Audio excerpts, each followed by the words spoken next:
Jason, and he's explained it in a way that I could really understand about who is God. Growing up in a Catholic background, God is somebody who sits up there in the sky, And then later on in our life, we realize that it's, just a power that we,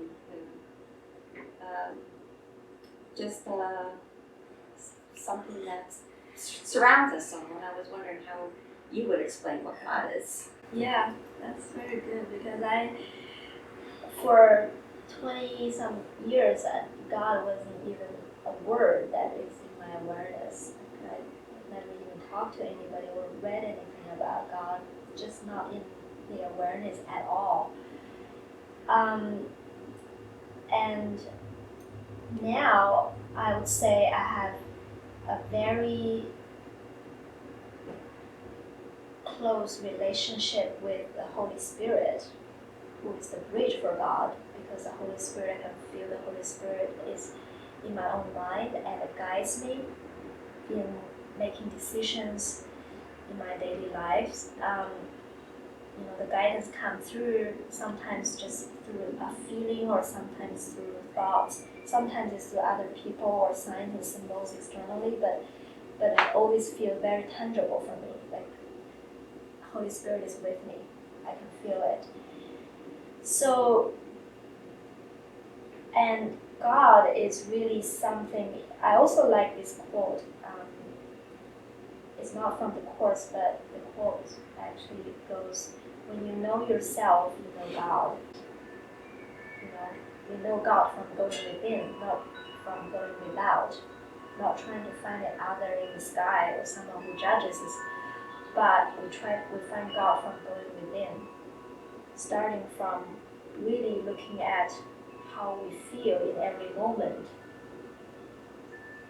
and what is coming up in this moment, and the thoughts, and allowing all the unconscious mind to come to the surface, to come to the conscious. Eventually, everything will become one, and in that, I trust that's what God is. But all that I can say right now is that Holy Spirit is in my awareness, in this realm.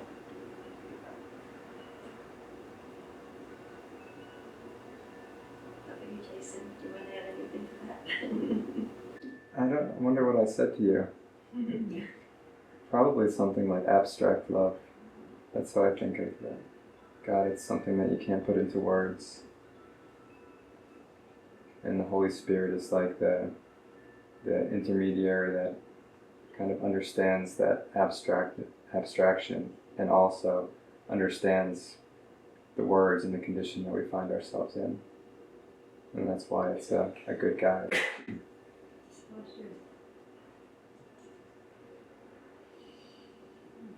Question, and this might just be a distraction really, but so what are your thoughts on why the Course in Miracles is like a Christian symbolism? Is it relevant, or is it just one tradition that is a great, we have to use words, we're using words, so is it just one way to employ our words to get at a certain meaning? Just because, for a lot of people, for me, Christian symbolism is a trigger, because I was raised in such a way that it meant nothing to me, or it meant a lot of negative things to me. So, that's my question. Is like, what are your thoughts about?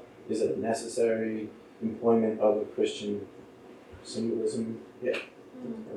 I think it is probably very good in that. Personally, I know that there are a lot of traditions that's very similar, that's pointing to the same thing, like Buddhism, for example. But Buddhism doesn't really involve the Holy Spirit like a guide or intermediary help that can reach our mind where it is.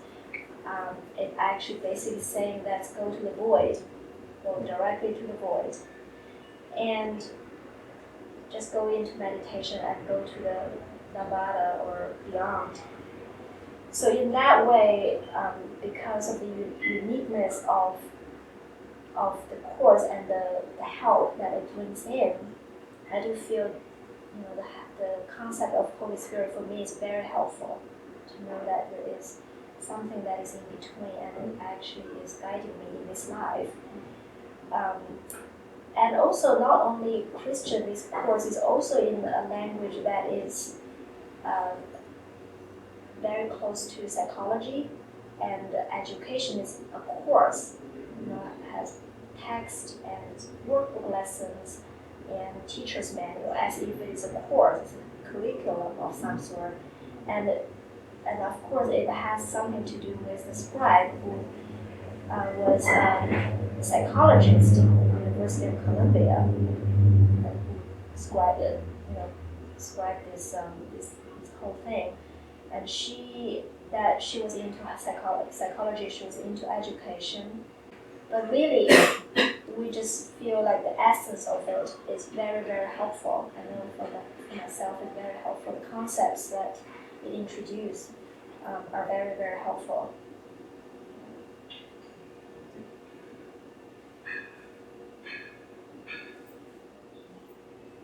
In another meditation, our family is reading a thing online and talking about it. One brother said he's never had suffering in his life.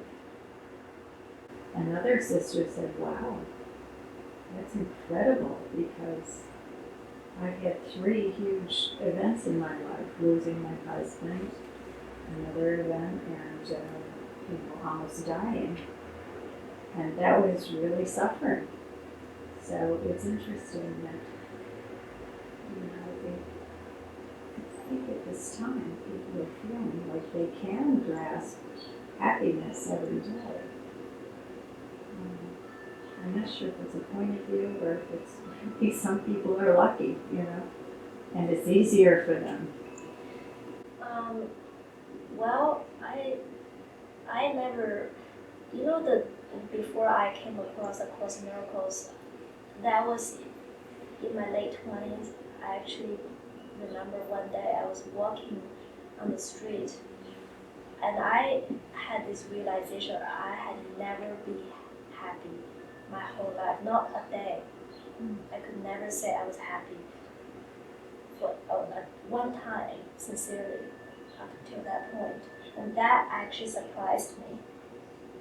That realization was so depressing and so surprising to me at the point. And I thought, I do not know how to be happy. And if you think I'm happy, I'm definitely not. If I can do this, I feel everybody can, because I'm not the kind of person that was naturally very positive or happy or knows, how to think in a very loving way. The mind was definitely filled up with attack thoughts and worries and concerns and the fear of the future, the fear of consequences, how to, get everything right, how to prove myself, all of that. Well,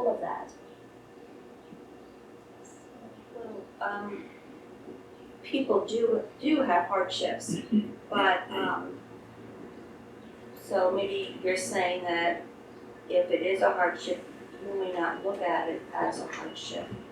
I mean, things do happen that upset a lot of people, but maybe the Course gives you a different way of looking at things, so it isn't seen as a hardship.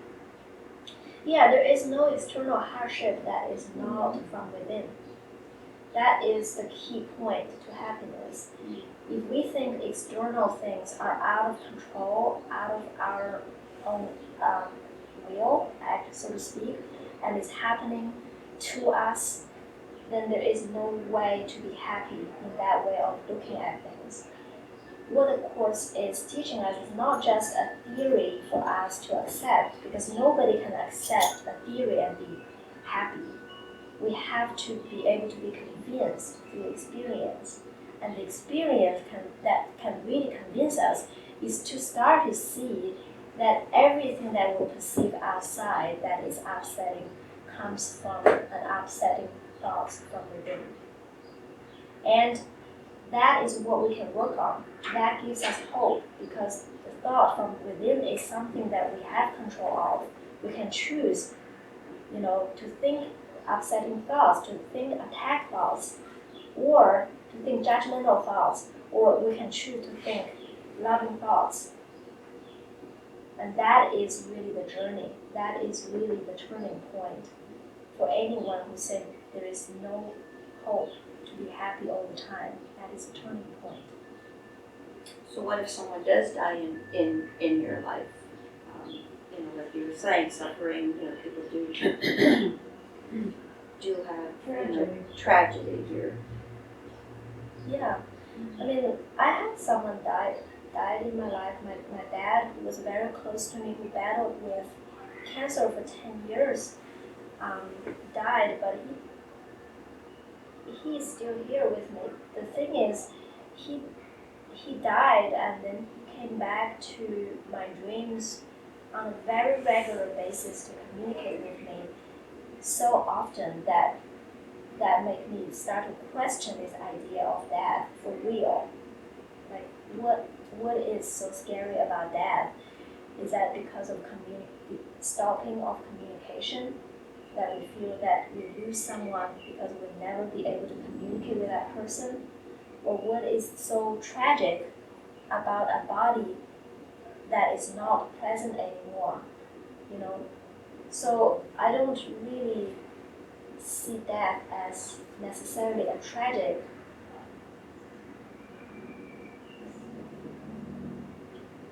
Do you see pain and suffering in a person's life as necessary for them to begin to engage in something like A Course in Miracles and find that transformation? I wouldn't use the word necessary. I can say to you that I had a lot of pain and suffering myself. I grew up, I didn't have very good health, and it was very bothering to me that I didn't have the health and energy to do what I wanted to do or be with my friends. And that actually was put me in a position that I consider about pain and suffering a lot in my early life, to think about what is this all about and why is that I'm this way. And so looking back, I have to say that probably was a factor that pushed me toward something that I will not go back. I will not go back to suffering and pain, no matter what. I will do anything to be happy. I will do anything to be vibrant. I will do anything to have a very, very inspired life. That is so important to me. But my dad, who experienced a lot of pain and suffering, that didn't get him into A Course in Miracles. So I wouldn't say that one thing definitely leads to another or is necessary, but it is somehow our choice, not to say it's someone's fault to choose that. That definitely for my own path, now I'm very, very grateful for everything I've ever experienced in my life. Very, very grateful for that. I'm reading a book called Interior Freedom, which echoes a lot of what you mentioned, and it's written by a French priest, Catholic priest, which is odd, but he's really quite interesting. And the whole concept of acceptance of those things that occur in your life and just finding, The Course in Miracles is just one way of dealing with that. And it's wonderful that you found something that resonates so much with you, and that Jason has as well. It's fantastic. It's lovely. My faith tradition is quite different, not that different because it's Christian based, but that whole sense of interior freedom, of having it come from within, is really very, very profound. And it is the experience of it that convinces you how it really is. Yes. You can't really explain in words so much, but words are, as you said earlier, words are all we really have. And our friend who was going to come on, she's Jewish. There's a lot of Jewish people that are in this, that are in Course in Miracles. It's not just Christian people. She has no problem with, maybe some of the terms, I don't know, but, She's been at it a long time, Yeah. that's what she was saying. Years. I mean, it's not just Christian people that are in Course in Miracles. Oh, yeah, no. Now it's everywhere. It's really beyond religion. I see it more like a philosophy than, Yeah. and not a religion, or a philosophy. It's a philosophy, and it's also a very practical tool. It offers a theory, but also says, don't just hang on to the theory. Let your own experience be your teacher, be your guide, and be your convincer.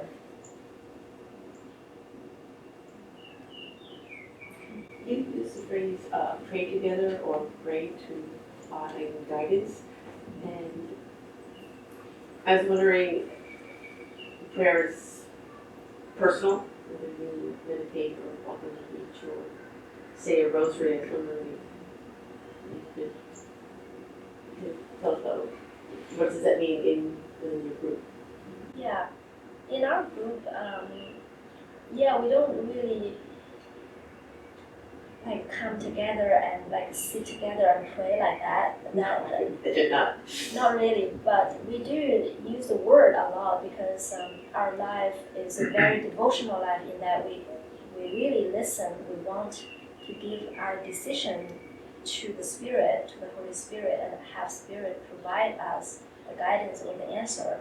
So we call that prayers. If there is anything that is presented that needs a decision to be made, then we will go back to pray. But it's not like I have to spend a certain length of time to pray. It's more like in my mind, I would just surrender that decision. I wouldn't engage in a traditional way of thinking of back and forth, because the ego mind, when it thinks about the past experiences, and then it projects the past into the future. That's how it works. It doesn't really know what's to come and how to make a decision in the future. It always go back to the past and to collect the information from the past and project it into the future. So it assumes the future will be the same. So whatever the past decision was made on is also based on all the beliefs that we have. So it's very, very limiting. Every decision is just based on the beliefs that we have, and we have the ego beliefs, then we make a decision that is based on the ego beliefs. It's in the ego thought system. So what we want is to step out of that belief system completely.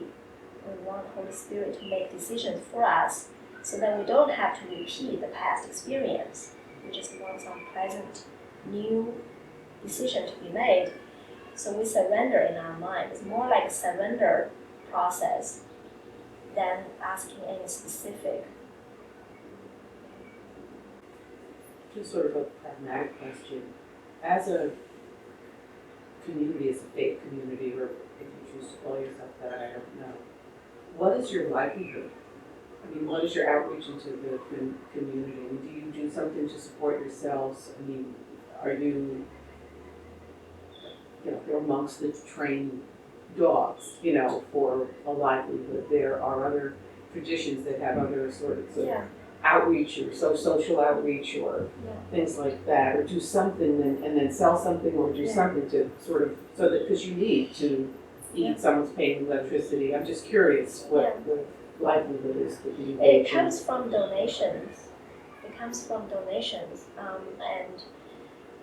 the real thing that deep down what we believe, it comes from the Holy Spirit, because Holy Spirit guide us to do certain things, not that kind of things. Not like community service necessarily. No, we don't do that. But we, for example, we produce books, we publish CDs, and certain ones like myself feel guided to travel and to do this kind of sharing.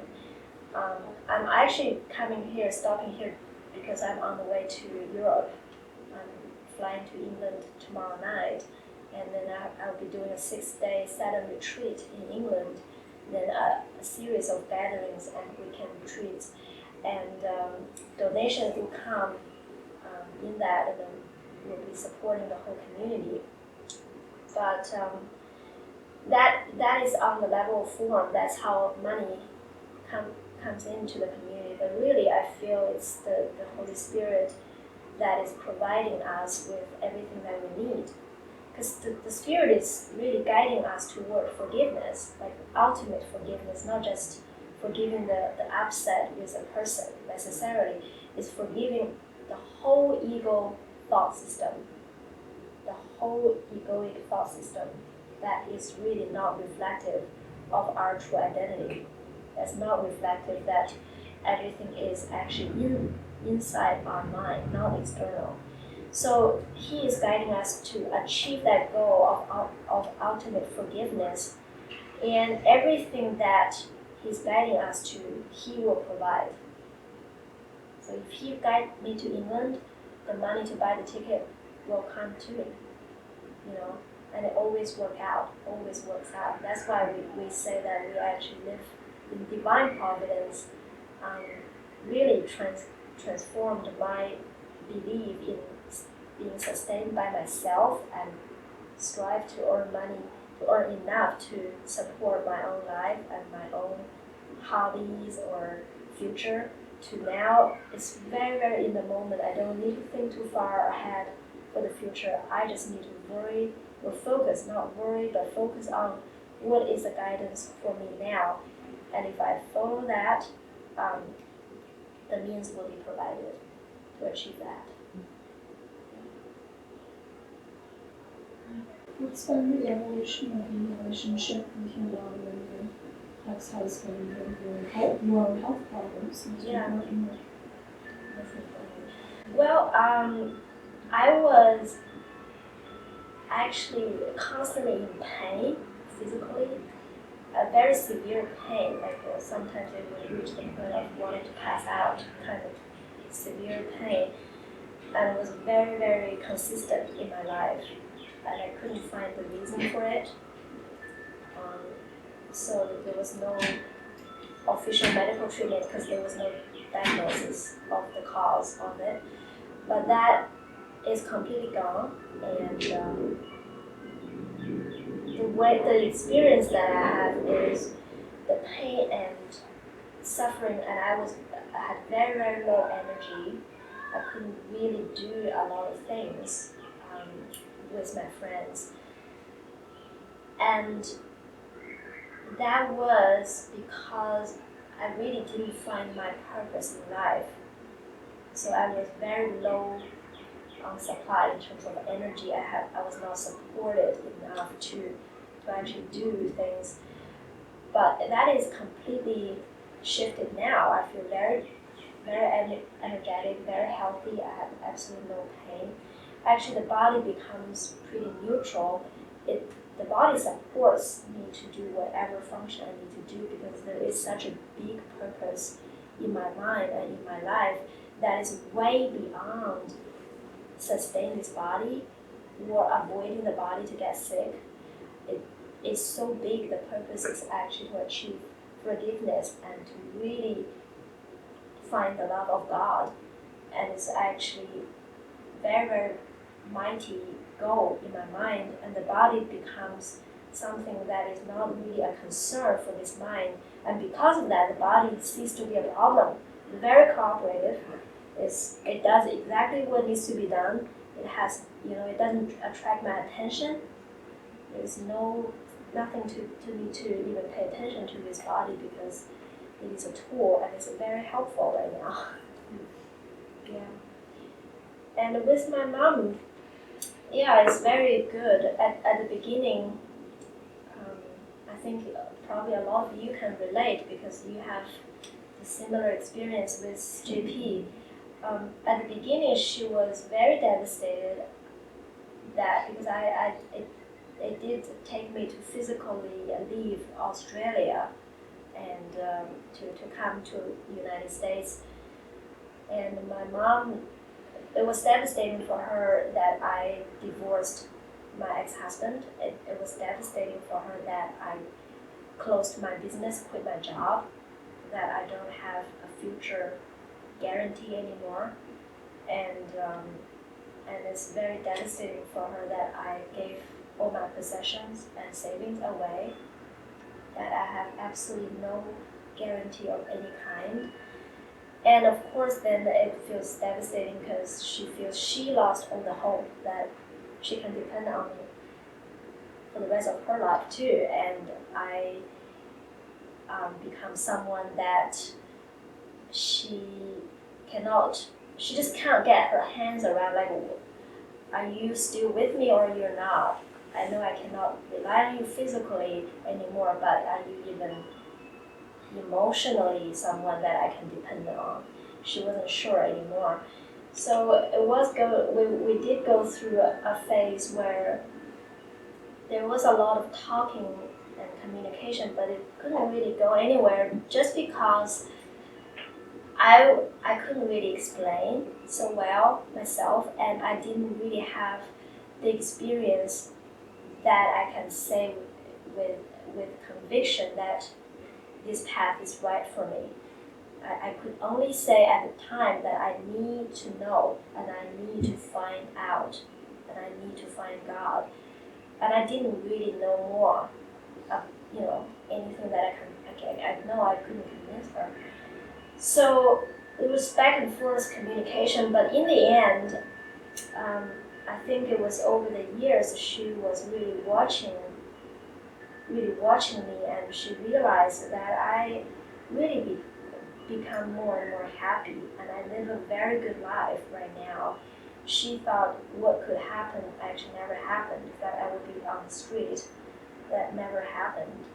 And I'm still, even though I let go of my career, I work in a way that is very, very purposeful. It's very inspiring for me. My passion at my work is one. I couldn't say I'm on holiday because I'm kind of doing what I'm doing every day, but it's something that I love to do.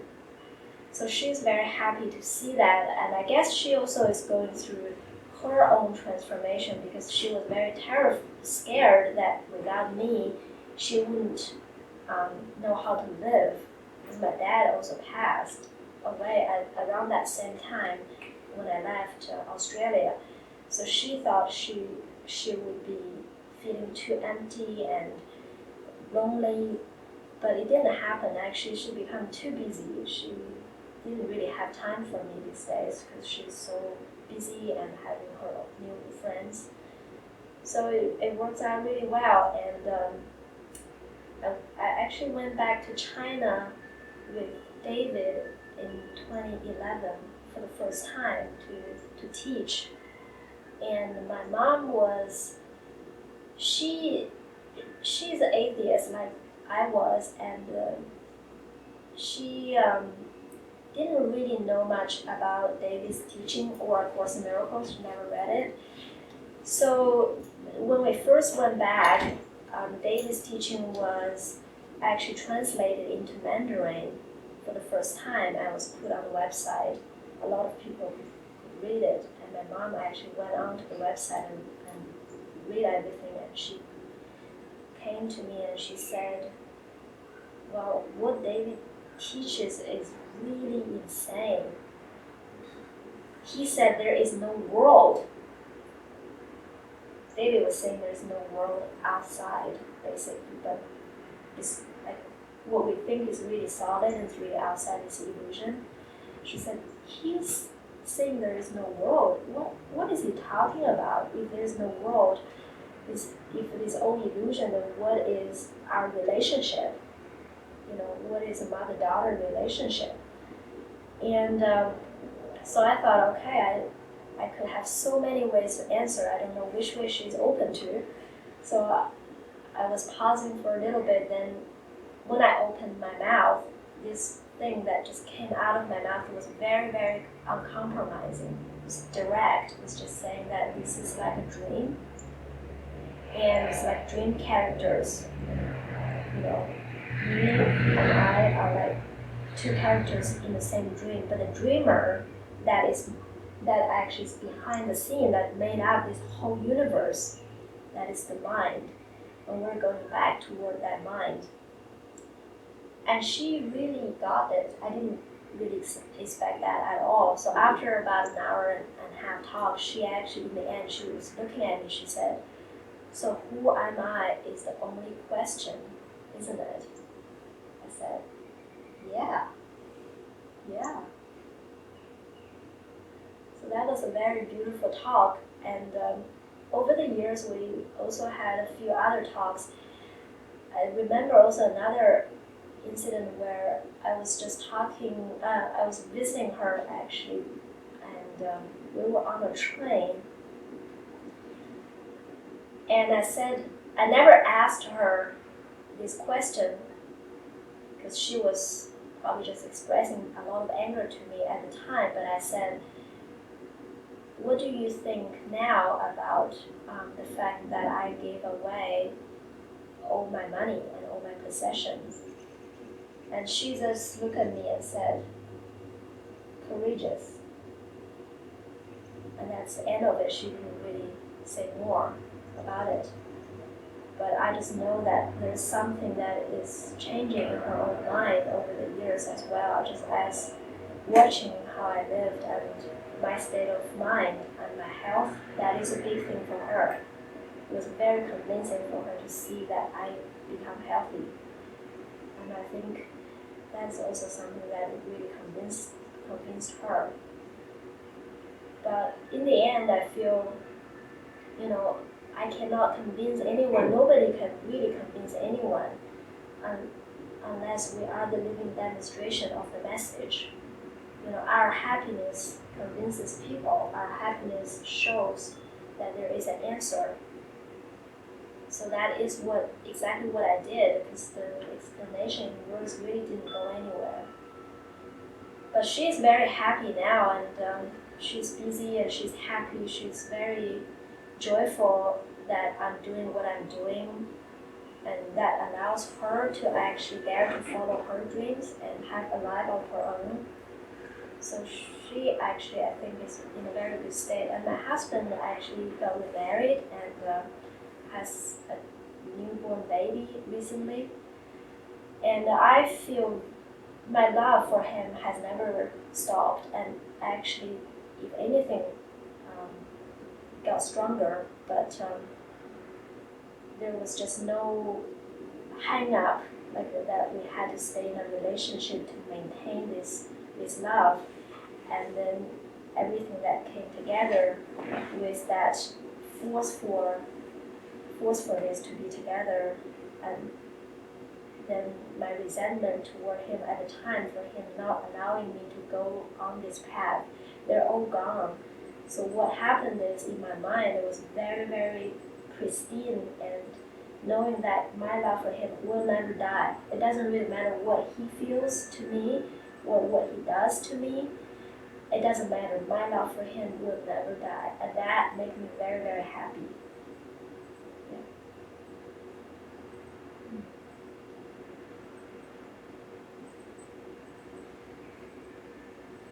So I feel like David hasn't had a bad day in 20 years, and just about the idea that there's no good without bad. And what do you feel is happiness for you? I feel like if there's no extremes, if the really good and really bad experiences in my life, there's only been ones that stand out to learn from the most. And otherwise, just coasting isn't that memorable. Well,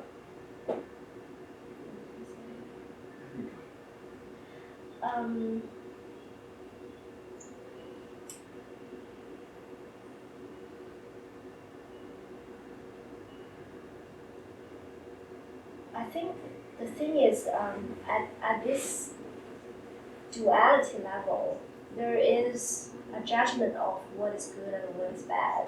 And what we're aiming to do is to eventually wash away that judgment that there is anything that is good or bad. That is really what forgiveness does to the mind, is to actually wash away this duality completely, this judgment of anything that is good or evil, or good or bad, and pleasure and pain as if they're all separate, is to see that they're the same. So I think what David was explaining at the time was that to say that good and bad, like, because that is a very widely accepted state. We believe in this life you can have good days and you can have bad days, and that is fine. Bad days are fine. It's just normal. It's just life. It's okay. And what we're saying is, it doesn't have to be that way. There is a way that is completely transcending all the goods and bads. It's transcending all the goods and bads. It's beyond the battleground of this world. And you can live in that elevated state of mind all the time. And in that state of mind, you look at everything. There is equal. There is no good or bad. It's all an echo of the voice of God. And yet it's not a kind of state where it's just indifferent. It's not that kind of experience either. It's not a detached, dissociated, and indifferent state to think, yeah, it's all the same. It's actually a very different state. It's a state of mind that you feel extremely connected. You feel one with everything. Because you're one with everything, everything is the same. It's all equally good. So that is what he was referring to. One of the opening lessons of the Course in Miracles workbook, for anyone who doesn't know, there's 365 lessons that were given in this curriculum. And the first ones are really, really shocking. And that nothing means anything except the meaning that you give to it. And we go a little further and we find the Holy Spirit can give can make use of anything. So like you said, the bad things that happened were things that you learned from. So maybe you could say the painful things, or the things that you couldn't understand at that time, later, you could see were for your learning, for your finding your strength, or seeing the spirit in someone else or in yourself. So from that point of view, then nothing is bad. There was nothing that needed to be different. It's just that we didn't understand how to see it at that moment. Yeah, that's it. And I like it. Like you say, there are highlights that you can learn from, and that is exactly why everything happens in the Holy Spirit's retranslation. Everything happens for us to learn. Everything happens for us to actually gain another perspective, so that we can see beyond. We can see beyond this.